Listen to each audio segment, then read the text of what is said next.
जैसे general study GK के लिए आप न्यूज़पेपर रोज़ पढ़िए और उसको नोट डाउन करिए। नोट डाउन करके न्यूज़पेपर को फिर आप मंथ एंड में कोई भी जो आता है मैगज़ीन, उसमें देखिएगा सारा जो आप पढ़े हुए हैं सारा चीज़ उसमें होगा, तो एक रिवीजन जैसा हो जाएगा। Hey guys, welcome back to my channel. तो आज अब बहुत बड़ा स्पेशल दिन है क्योंकि जो मेरा भैया है जेठ जी है, उनका आज सर्विस को 10 ईयर कंप्लीट हो रहा है। वो भी बैंक में काम करते हैं as a senior manager in a nationalise bank. आप सोच रहे होंगे सारे लोग आपके फैमिली में बैंकर है क्या? यस, आप कह सकते हैं बैंकर्स फैमिली। तो आज 10 ईयर कंप्लीट हो रहा है, तो हम सोच रहे हैं कि छोटा सा सेलिब्रेशन करें, बाहर घूमने जाएं। इसलिए मैं सोच रही थी छोटा सा ब्लॉग बना दूं, इसलिए मैं ब्लॉग स्टार्ट कर रही हूं। एंड हाँ, मैं ये भी सोच रही हूं कि कुछ बात करें, लाइक कुछ क्वेश्चन हम लोग पूछेंगे भैया से एंड उनसे कुछ टिप्स एंड ट्रिक्स लेंगे, क्योंकि 10 ईयर कंप्लीट हो गया है and 10 year is not a small period, बहुत वास्ट पीरियड है एंड बहुत कुछ सीखने को मिलेगा हमें उनसे। तो हम लोग थोड़ा बात भी करेंगे, सेलिब्रेट भी करेंगे। तो चलिए फिर वीडियो को अभी से स्टार्ट करते हैं एंड उनसे मैं ट्राई करूँगी। एक्चुअली मैंने बात नहीं किया है उनसे, फिर भी मैं ट्राई करूँगी एक छोटा सा इंटरव्यू टाइप का कुछ रखें। सो एंड मैं आप कुछ क्वेश्चन, आपके क्वेश्चन कुछ पूछूं एंड मेरा भी जो मन में डाउट है मैं पूछूं। तो फिर चलिए आज का ब्लॉग स्टार्ट करते हैं।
आज के वीडियो में मैं आप सबके साथ एक स्पेशल गेस्ट से मिलाने वाली हूँ, जिनको आप कभी भी मेरे चैनल पर नहीं देखे हैं।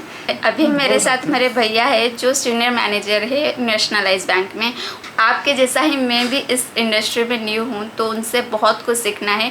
उनका अभी आज के दिन में 10 ईयर कंप्लीट हो गया है सर्विस को, तो उनके पास वास्ट एक्सपीरियंस है, हमें बहुत कुछ सीखने को मिलेगा। तो अभी चलिए उनसे हम मिलते हैं, पहले इंट्रोडक्शन से स्टार्ट करते हैं।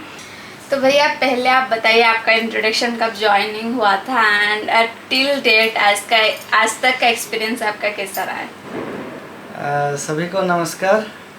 मैं 2012 1 नवंबर 2012 में एक लीडिंग पब्लिक सेक्टर बैंक में एज एग्रीकल्चर ऑफिसर ज्वाइन किया था। तो अभी आज 1/11/2022 को पूरा 10 साल पूरे हो गए मेरे। तो इसमें सेटिस्फेक्शन भी है मुझे और बहुत कुछ सीखने को भी मिला है। और लेकिन आगे बहुत कुछ, बैंकिंग ऐसा है कि आपको सीखते जाना है, प्रोग्रेसिव है। आप तो ऐसे 3-4 साल 5 साल तो ऐसे लग ही जाते हैं कि बैंकिंग क्या है जानने के लिए।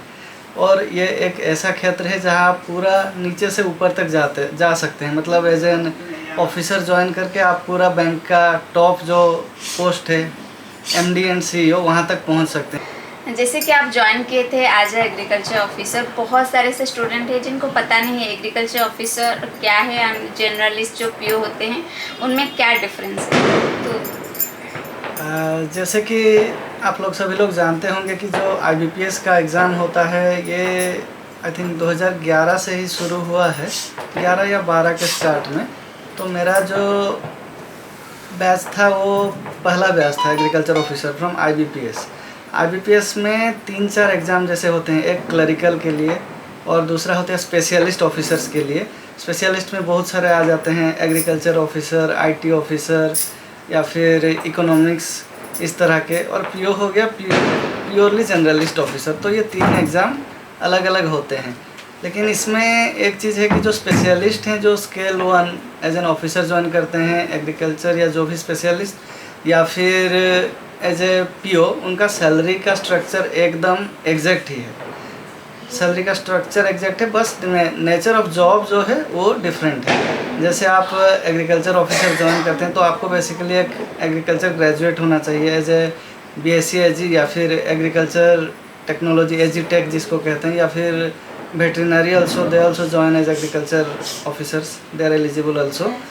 So basically आपको शुरू से ही एग्रीकल्चर बेल्ट में ही काम करना पड़ता है। जैसे आपको 4-5 ब्रांचेस एलोकेट हो जाते हैं जहाँ के आपको रोटेशन वाइज मिलता है वीकली एलोकेशन, कहाँ मंडे इस ब्रांच में जाना है, ट्यूसडे या थर्सडे दूसरे ब्रांच में जाना है। और वहाँ का सारा बेसिकली छोटे छोटे लोन से लेकर KCC से लेकर सारा एग्रीकल्चर बेस्ड पोर्टफोलियो को आपको पूरा संभालना पड़ता है। जैसे आप रिन्यूअल ऑफ KCC या फिर हो गया नया लीड जनरेट करना, बड़े बड़े लोन का लीड भी आप जनरेट करके दे सकते हैं, राइस मिल वगैरह का। सो एग्रीकल्चर ऑफिसर और PO में एक चीज़ बड़ा अच्छा है बीइंग एन एग्रीकल्चर ऑफिसर कि आपको शुरू से एडवांस का एक एक्सपोजर मिलता है, जो कि भले ही छोटे छोटे लोन करने का हो, लेकिन उससे आपको एक फंडामेंटल धीरे धीरे बेबी स्टेप्स आप आगे बढ़ते जाते हैं, जो कि आपको आगे भी हेल्प करता है।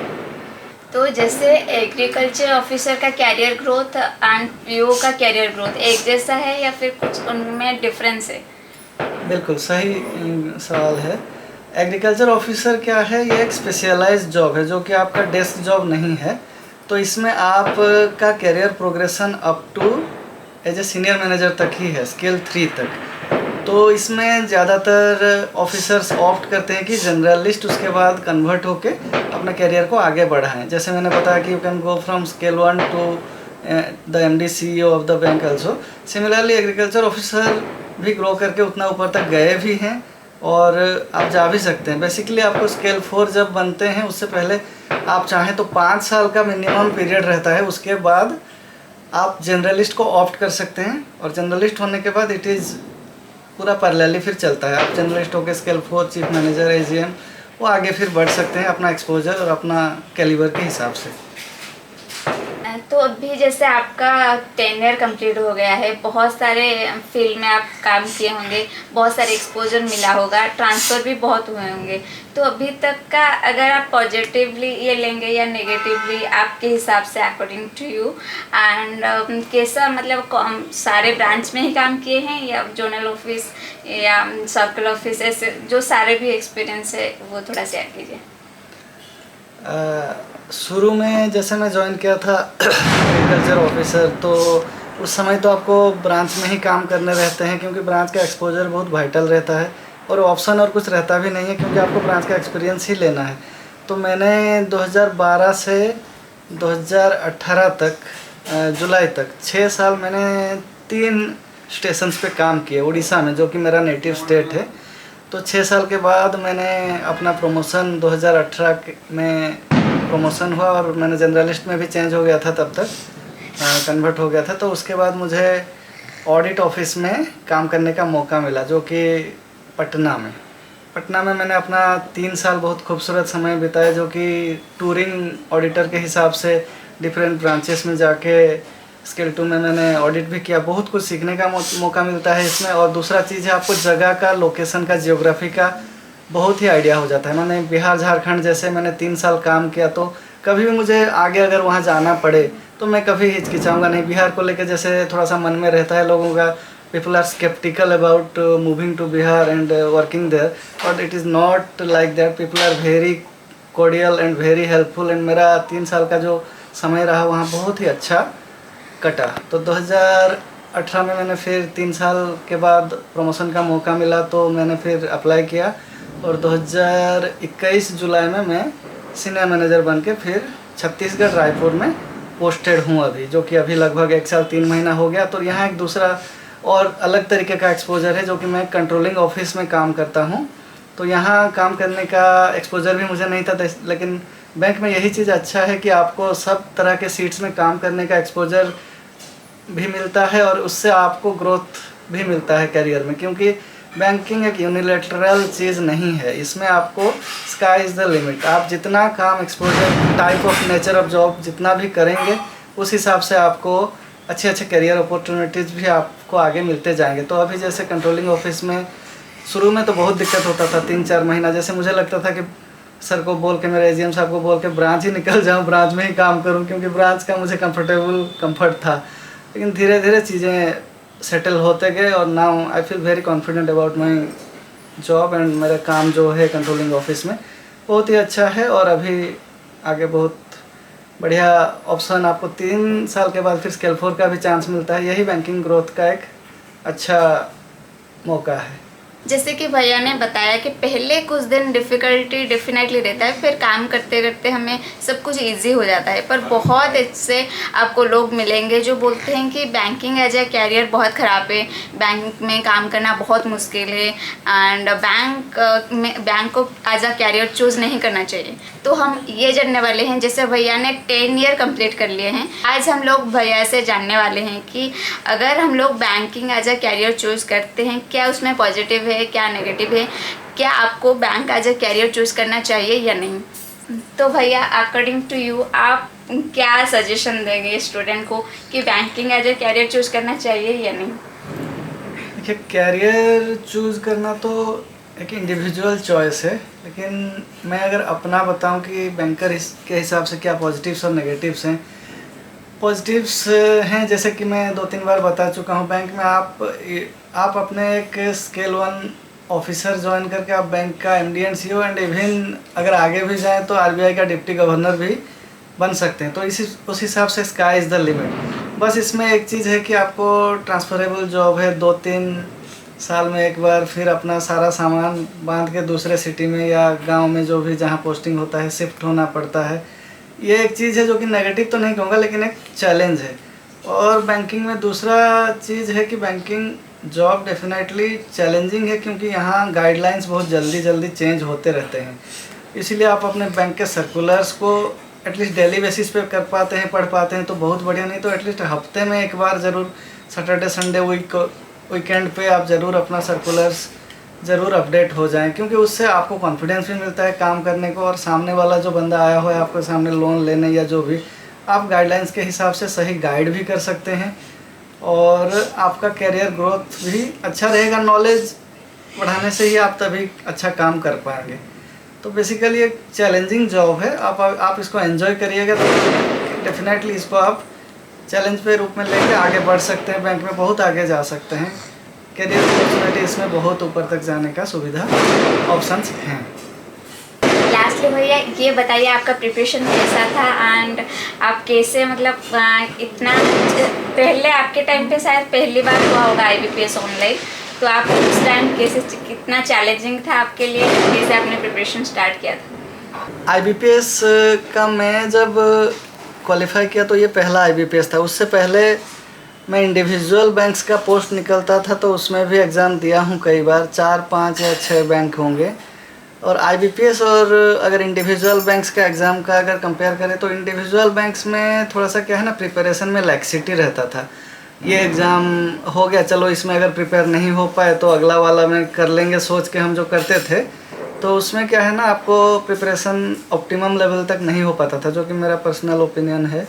उसके बाद लेकिन जब IBPS आया तो उसमें फोकस बढ़ गया, क्योंकि भाई साल में एक बार ये एग्ज़ाम आने हैं और इस पर आप अगर अच्छा कर लिए तो सही, अगर नहीं कर पाए तो फिर 1 साल और वेट करना पड़ेगा। तो इसलिए IBPS के लिए फ़ोकस थोड़ा सा ज़रूरी है। और सबसे बड़ी बात, हम लोग कोचिंग सेंटर्स या जो भी जाते हैं, जैसे मैं भुवनेश्वर में जब प्रिपेयर कर रहा था तो महिंद्रा एक बड़ी अच्छी इंस्टीट्यूट थी, तब 2011-12 का बात करता हूँ, अभी होगी मुझे पता नहीं अभी के समय के बारे में। और मैं वहाँ ज्वाइन भी कर लिया, लेकिन जब गया वहाँ पढ़ने तो इतने सारे स्टूडेंट थे, बैठने के लिए जगह नहीं है, तो मुझे लगा मैं इससे अच्छा प्रिपरेशन अपने रूम में बैठ के टेबल चेयर के साथ हॉस्टल में वो कर सकता हूँ। तो मैंने बेसिकली अपना सेल्फ प्रिपरेशन पे फोकस किया बहुत ही अच्छे तरीके से। जैसे जनरल स्टडी GK के लिए आप न्यूज़पेपर रोज़ पढ़िए और उसको नोट डाउन करिए। नोट डाउन करके न्यूज़पेपर को फिर आप मंथ एंड में कोई भी जो आता है मैगज़ीन, उसमें देखिएगा सारा जो आप पढ़े हुए हैं सारा चीज़ उसमें होगा, तो एक रिवीजन जैसा हो जाएगा। बाकी सारा चीज़ आप अपना सेल्फ प्रिपरेशन पे फोकस करेंगे।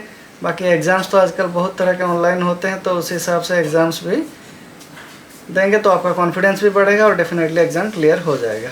थैंक यू सो मच भैया, आपके जो वैल्यूबल टाइम है मुझे और मेरे चैनल को दिए हैं आपने। बहुत सारे स्टूडेंट मेरे चैनल पे जुड़े हैं एंड बहुत सारे क्वेश्चन मुझे आते हैं, मैं कभी रिप्लाई भी नहीं दे पाती हूँ। इस वीडियो के नीचे भी बहुत कमेंट आने वाले हैं एंड अगर आप इसके अलावा और कोई क्वेश्चन है आपके मन में तो आप कमेंट कर सकते हैं एंड मैं और मेरे भैया डेफिनेटली ये ट्राई करेंगे क्वेश्चन का आंसर देने के लिए।